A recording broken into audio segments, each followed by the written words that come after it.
स्वागत है आप सभी का हमारे खास प्रोग्राम ब्लैक एंड व्हाइट में। मैं आपके साथ सुप्रिया शर्मा। आज हम बात करेंगे पटना के हालात की। पिछले कुछ दिनों से हुई बारिश ने लगातार पटना को जलमग्न कर दिया। मौसम विभाग ने चेतावनी दी है कि आगे भी कुछ दिनों तक ऐसे ही बारिश होती रहेगी। ऐसे में सवाल ये उठता है कि मुख्यमंत्री नीतीश कुमार को गुस्सा क्यों आया।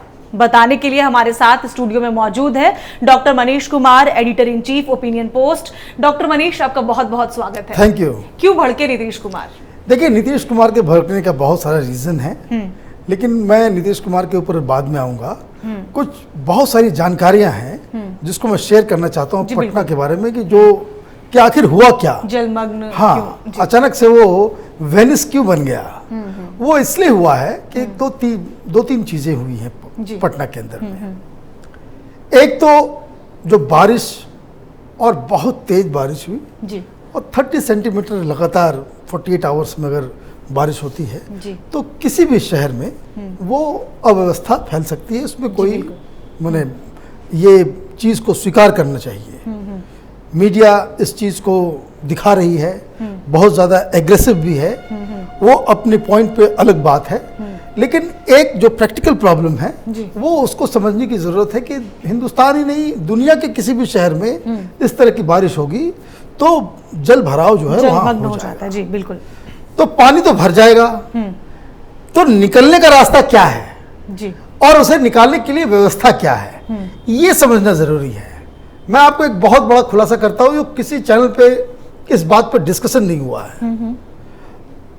पटना में जो हमारा जो सीवर का जो लाइन है वो अंग्रेजों के जमाने बना जी, और अभी से नहीं, कई सालों से जो अंडरग्राउंड जो ड्रेनेज सिस्टम है पटना का, उसका हमारे पास मैप ही नहीं है।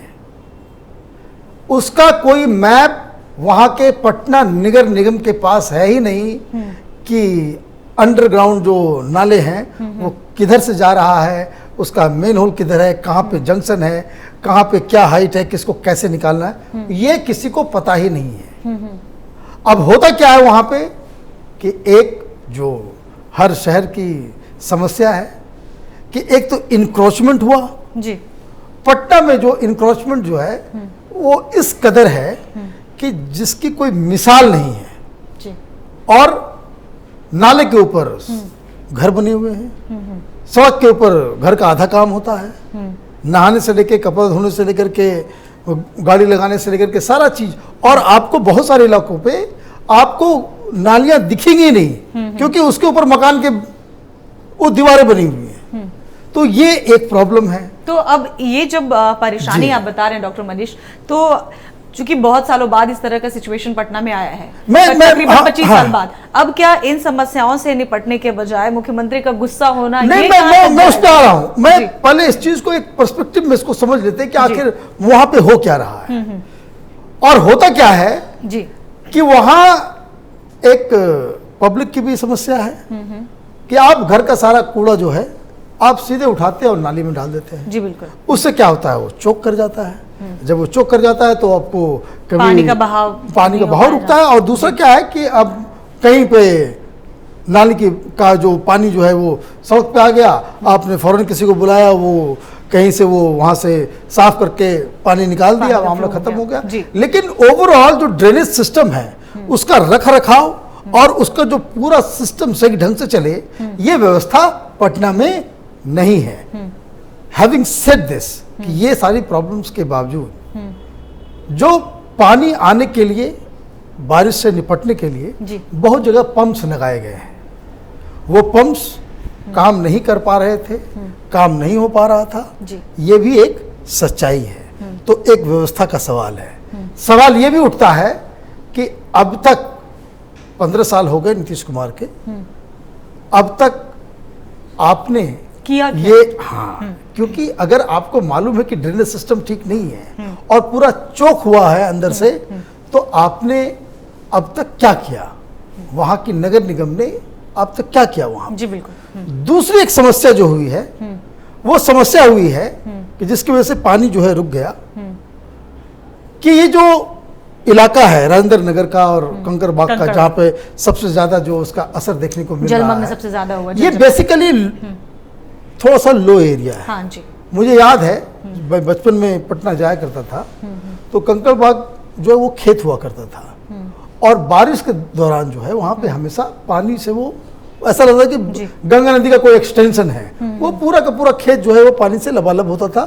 लेकिन अब वहाँ पे कॉलोनियाँ बन गई, एक तो लो लाइंग एरिया है जिस वजह से वहाँ पे ऑटोमेटिकली आ जाएगा। लेकिन अगर पानी निकालने की व्यवस्था सही सही होती, अगर सरकार ने इसको पहले किया हुआ होता, तो ये समस्या तो डॉक्टर मनीष, आप ये मान तो रहना कि सरकार की नाकामी है। नहीं, इसमें तो कोई इसको कौन झुठला सकता है? तो फिर गुस्सा क्यों? मैं बता रहा हूँ इसमें गुस्सा होने की क्या बात है।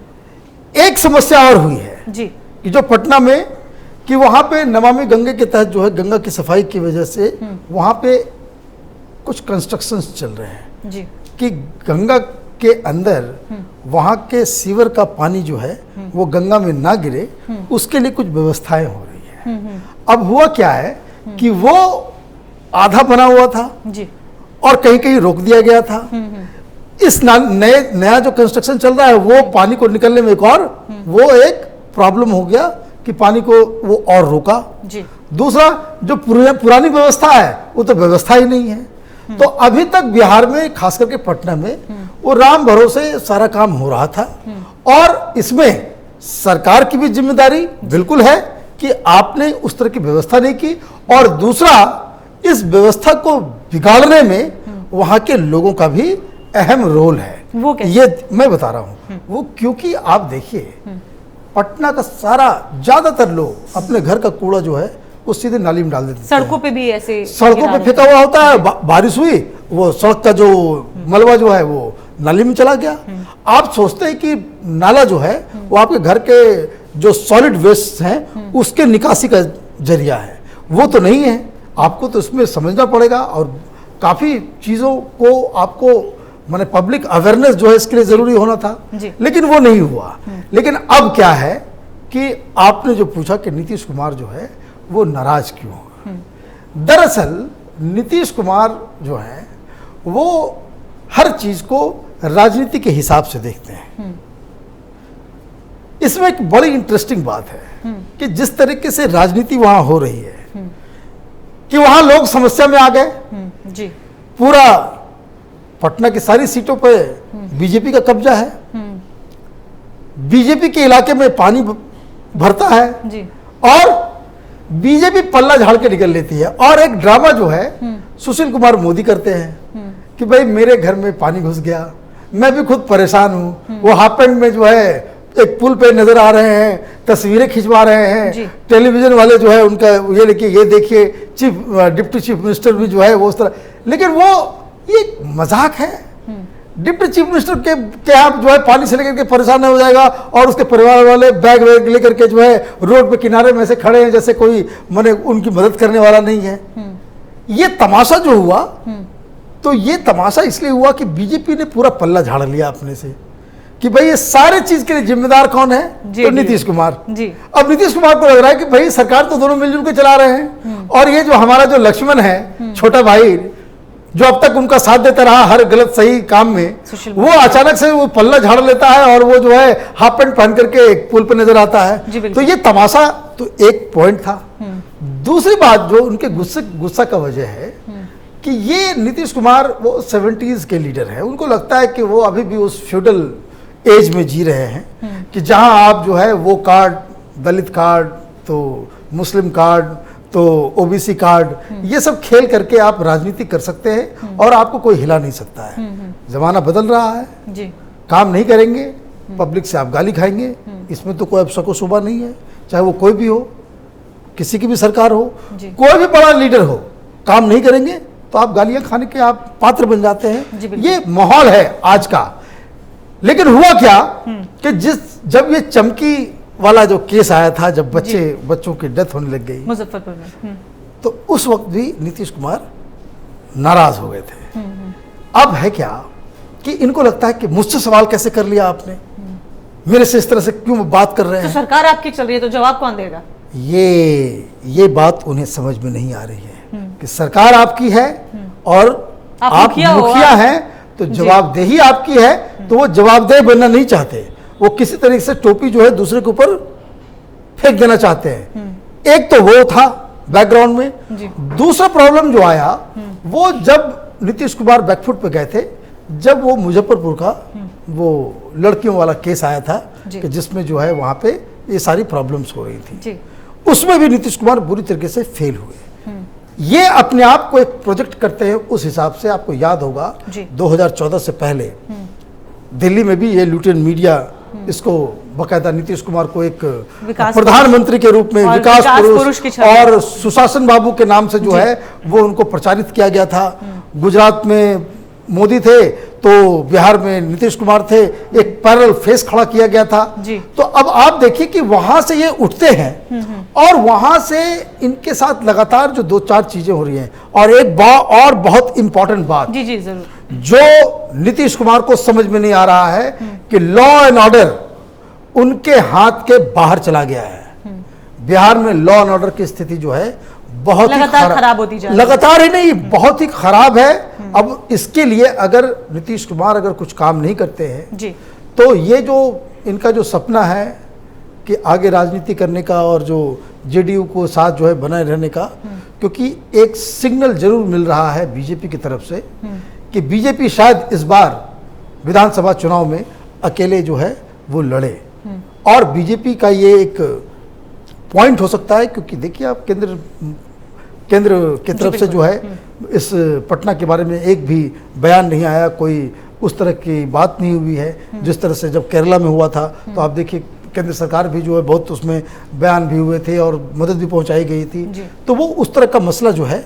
और राजनीति की दृष्टि से अगर देखें तो वो जिस जगह पे ये प्रॉब्लम है वो बीजेपी का डेन है और ये लोकलाइज्ड है। ये लोकलाइज्ड है। बिहार में बाढ़ की वजह से एक बड़ा इलाका जो है वो प्रभावित होता है, लेकिन ये तो सिर्फ 2-3 सीटों के ऊपर ही ये पूरा का पूरा मसला जो है वो दिख रहा है। तो ये एक गैम्बल जो है, इस पे राजनीति बहुत जम के हो रही है। इसमें आप देखते हैं पप्पू यादव भी जो है वो नाव पे घूम रहे हैं। इन सब की वजह से नीतीश कुमार को लगता है कि वो बिल्कुल अलग थलग पड़ गए हैं। तो ये उनकी नाराजगी की वजह है। तो डॉक्टर मनीष यहाँ तक तो ठीक है, लेकिन अब मुख्यमंत्री नीतीश कुमार की जो परेशानी है वो मीडिया से हो गई है। उन्होंने हमला सीधा मीडिया पे किया है। देखिए कि रिपब्लिक के रिपोर्टर के साथ जो हुआ, जो व्यक्ति वो सब नीतीश कुमार के क्लोज हैं, जिन लोगों ने रिपब्लिक के रिपोर्टर को पकड़ा, धक्का दिया, प्लस जो उसकी फीमेल रिपोर्टर थी उसके साथ जो है बदतमीजी की। नीतीश कुमार का कहना क्या है जी कि आप अपनी भाषा का जो है एक भाषा में एक लक्ष्मण रेखा बना के रखिए। लेकिन मैंने उस पूरे वाक्य को मैंने देखा और मैं आपको एक चीज और कहता हूं कि ये जिस दिन की घटना है उस दिन सवेरे रिपब्लिक के एक और रिपोर्टर ने रविशंकर प्रसाद से भी इसी लहजे में बात की जी। और लहजा खराब हो सकता है। लहजा खराब होने की वजह भी है। उसका कारण ये है कि आप पूरी सरकार जो है, आपका कोई न मंत्री नजर आता है, ना आपका कोई प्रशासन नजर आता है जी। और लोग जो है बिल्कुल फंसे हुए हैं। नीतीश कुमार का कहना है कि लोग जो उनकी मंशा, जो कहने का वो जो तात्पर्य निकल रहा है, जो नीतीश कुमार कहना चाह रहे थे कि रेस्क्यू करने की सारी व्यवस्थाएं हम कर रहे हैं, लेकिन पब्लिक सपोर्ट नहीं कर रही है और सवाल जो है हमसे पूछा जा रहा है। नहीं तो पब्लिक में बहुत गुस्सा इस बात को लेकर भी है डॉक्टर मनीष। एनडीआरएफ की टीम वहां पे 24 घंटे काम कर रही है, लोगों को रेस्क्यू किया जा रहा है, लेकिन सुशील मोदी के पड़ोसों को कहना है कि भैया उनको ले जाया गया, हमें यहाँ छोड़ दिया गया। देखिए तमाम तरह की बात मैं बता रहा हूँ, टू बी वेरी फेयर, हो क्या रहा है एग्जैक्टली मैंने बहुत सारे लोगों से बातचीत की पटना में। हो क्या रहा है, मैं उसका बिल्कुल ऐसा नहीं कि आप बिल्कुल एक साइड से बात करें। हो क्या रहा है कि एनडीआरएफ की जो नाव है वो जाती है इलाके में, तो बहुत सारे लोग उस पर बैठ जाते हैं। वो बोलते हैं कि भाई रेस्क्यू करने के लिए आ रहे हैं। वो बाहर आते हैं, पटना में सामान वामान खरीदते हैं और फिर उसी बोट पे बैठ करके फिर वापस अपने घर चले जाते हैं। दूध ले लिया, सब्जी ले लिया, बाकी जरूरतों को सामान ले लिया, फिर वापस वहीं चले गए। और जब मीडिया का कैमरा वहां जाता है तो वो वहां से हाथ हिलाते हैं कि भाई देखो हम लोग फंसे हुए हैं, यहाँ पे एनडीआरएफ की टीम नहीं आई है। अब हो क्या रहा है कि वहाँ पे जो एक धनुष के आकार का ब्रिज है राजेंद्र नगर में, जहाँ से वो एनडीआरएफ की टीम और वहाँ पे जो है वो सारा बोट्स वगैरह जो है वहाँ पे व्यवस्था की गई है। लेकिन एक प्रॉब्लम एनडीआरएफ के साथ भी था, क्योंकि वो लोग इतना ज्यादा, अब कहीं से वो एनडीआरएफ के बोट्स गुजरते हैं तो लोग बोलते हैं भाई हमको लेकर के जाओ, तो वो उसको आपने भर के आप उसको लेकर के आ गए। अब वो लोग सामान खरीदे और फिर वापस जो है वो चले गए। लेकिन कुछ ऐसे भी इलाके हैं जहाँ पे एनडीआरएफ की बोट जो है वो कभी पहुंची ही नहीं, तो ये भी एक समस्या है। और बच्चों का लेकर के और सारे बहुत, देखिए पानी अगर नी के ऊपर है तो प्रॉब्लम तो है, इसमें तो डाउट नहीं है। और सरकार लोगों को सही ढंग से कैटर करने में, उनकी समस्याओं और उनको रेस्क्यू में जो है वो कोताही हुई है बुरी तरीके से। बिहार का जो प्रशासन, जो नीतीश जी बहुत शान से कहते थे कि भाई हम बहुत ही एक अच्छा सरकार चला रहे हैं, तो वो तो उसका तो बिल्कुल वो भेद खुल गया। एक छोटा सा सवाल और, पानी नी के ऊपर है, अभी भी पानी में बदबू आ रही है, लोग परेशान है, इस बीच महामारी फैलने की भी आशंका है, अब क्या इसके लिए सरकार तैयार है? देखिए ये बात जो है ये सबसे रिमार्केबल चीज़ है कि बाढ़ से लोगों की मौत कम होती है, बाढ़ के बाद जो वहाँ पे स्थिति होती है वो बहुत भयावह, बीमारियाँ होती हैं, उससे जो है हर वर्ग के लोग उससे ये होते हैं। जी बिल्कुल। अब जो अप्रोच नजर आ रहा है बिहार सरकार का, उससे तो मुझे डाउट है कि सही ढंग से ये लोग उसको निदान कर पाएंगे, पहली बात।